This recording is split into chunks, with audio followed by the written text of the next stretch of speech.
Welcome back to The Breakdown with me, NLW. It's a daily podcast on macro, Bitcoin, and the big picture power shifts remaking our world.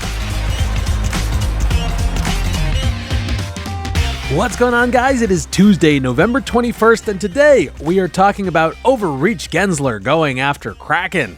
Before we get into that, however, if you are enjoying The Breakdown, please go subscribe to it, give it a rating, give it a review, or if you want to dive deeper into the conversation, come join us on the Breakers Discord. You can find a link in the show notes or go to bit.ly/breakdownpod.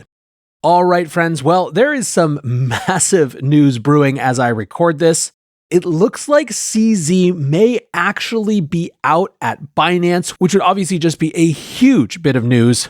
And I will do a little bit of setup to that in the show later based on reporting from Bloomberg yesterday. But obviously, should it happen as it appears to, it is going to be the centerpiece of tomorrow's show. However, today we are talking about the other thing, which is that the SEC has sued Kraken. Now, a disclosure as I cover this, of course, Kraken is a Breakdown sponsor.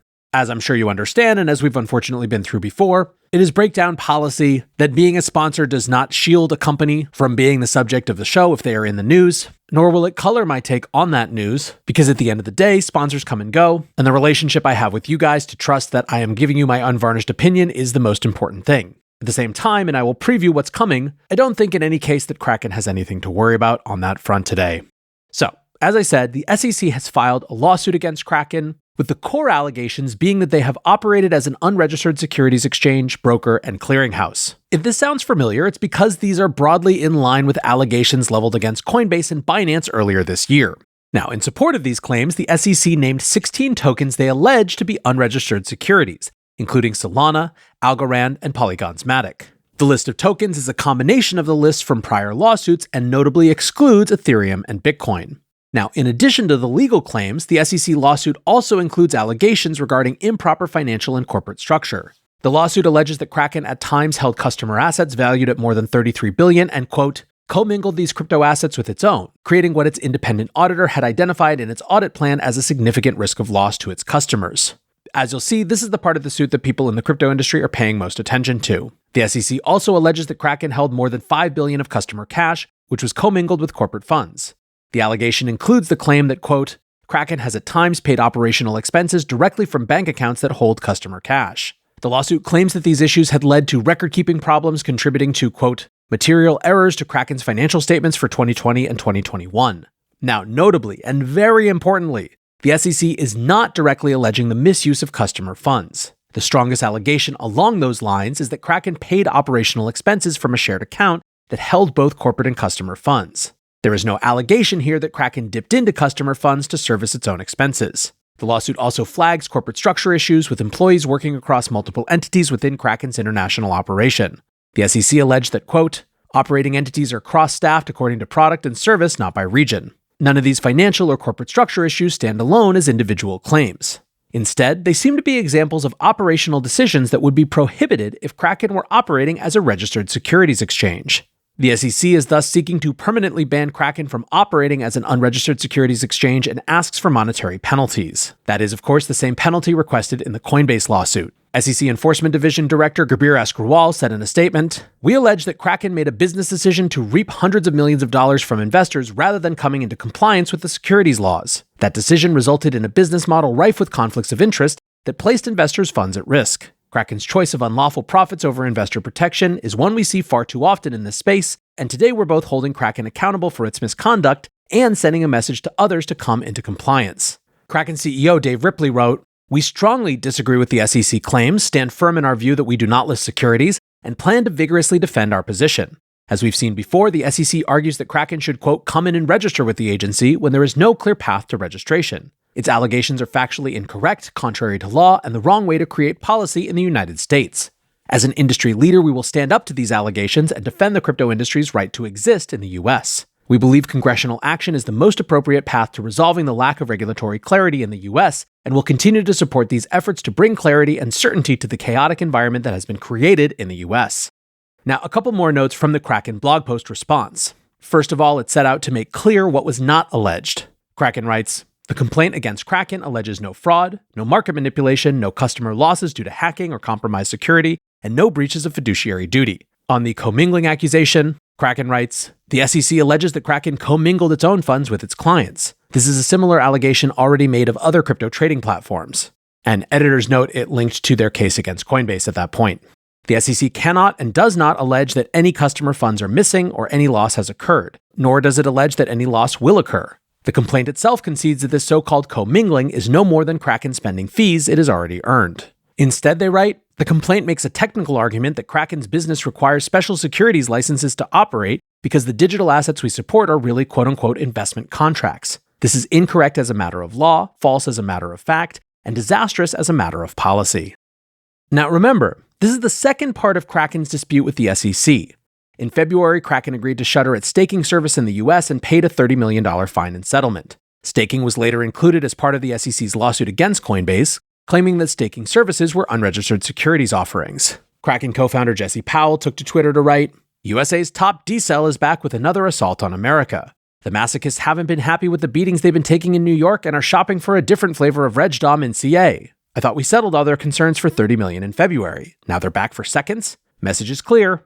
$30 million buys you about 10 months before the SEC comes around to extort you again. Lawyers can do a lot with $30 million, but the SEC knows that a real fight will likely cost it $100 million in valuable time. If you can't afford it, get your crypto company out of the US war zone.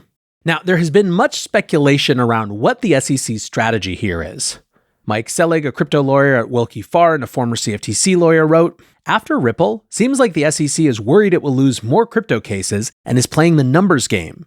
With its complaint against Kraken, we have 3 district courts that will evaluate the security status of crypto secondary sales. The Southern District of New York, the Coinbase lawsuit, the District of DC, the Binance lawsuit, and the Northern District of California, the Kraken lawsuit. The Supreme Court may decide it all. Basically, the argument here is that the SEC has intentionally chosen 3 separate districts to give themselves 3 attempts at a favorable ruling on the question of whether crypto exchanges are facilitating unregistered securities sales.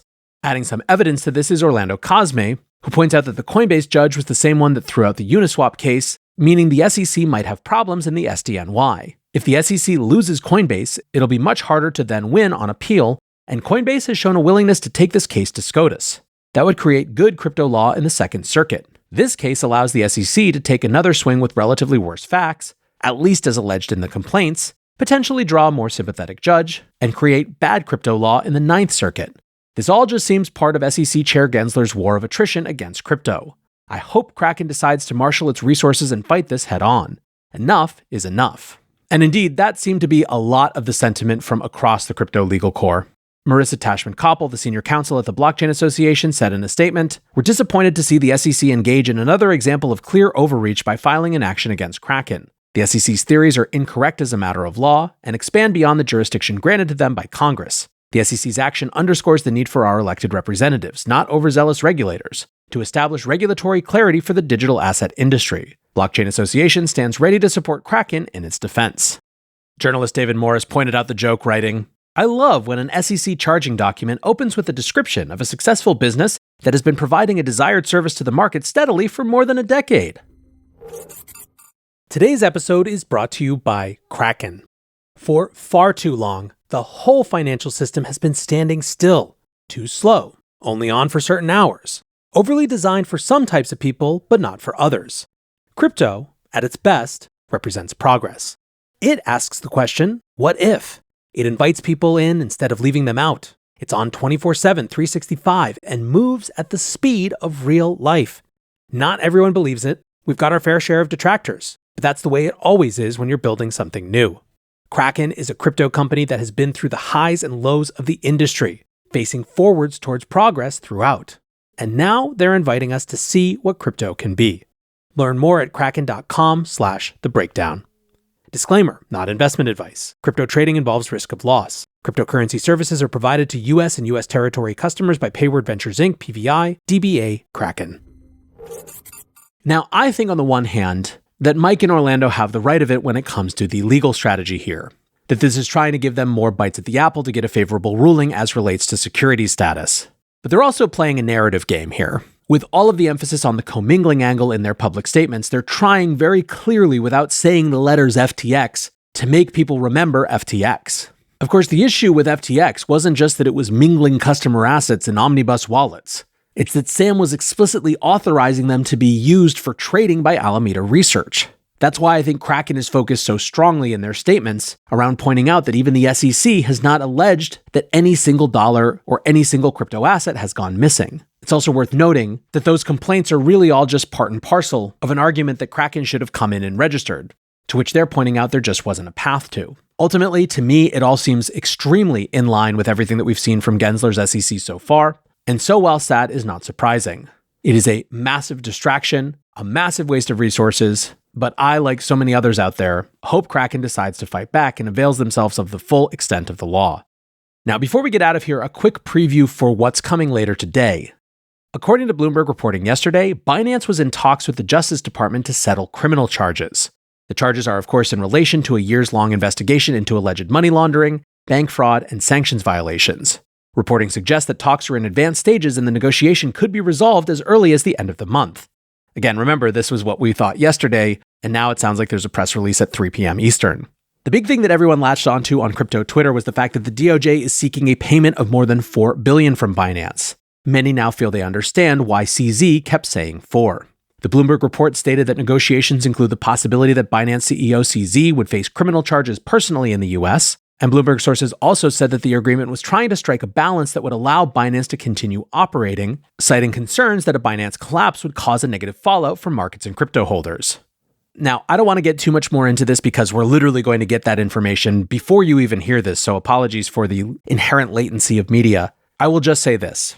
If this does go down in such a way that Binance is allowed to continue to operate, that the charges with the US government are settled in a meaningful and fully resolved kind of way, it is a massively bullish thing for the crypto industry. The threat of this, the potential for institutional failure at Binance, has been one of the biggest overhangs of the crypto industry since even before FTX, but certainly since FTX collapsed a year ago. Having it resolved would remove a sort of Damocles that hangs over our heads and would allow the industry to move forward even faster than it recently has been. We should be cheering for the potential for a resolution here, and I can't wait to come back tomorrow and tell you what actually happened. Until then, one more big thank you to my sponsor for today's show, Kraken. Go to kraken.com and see what crypto can be. And until next time, be safe and take care of each other. Peace.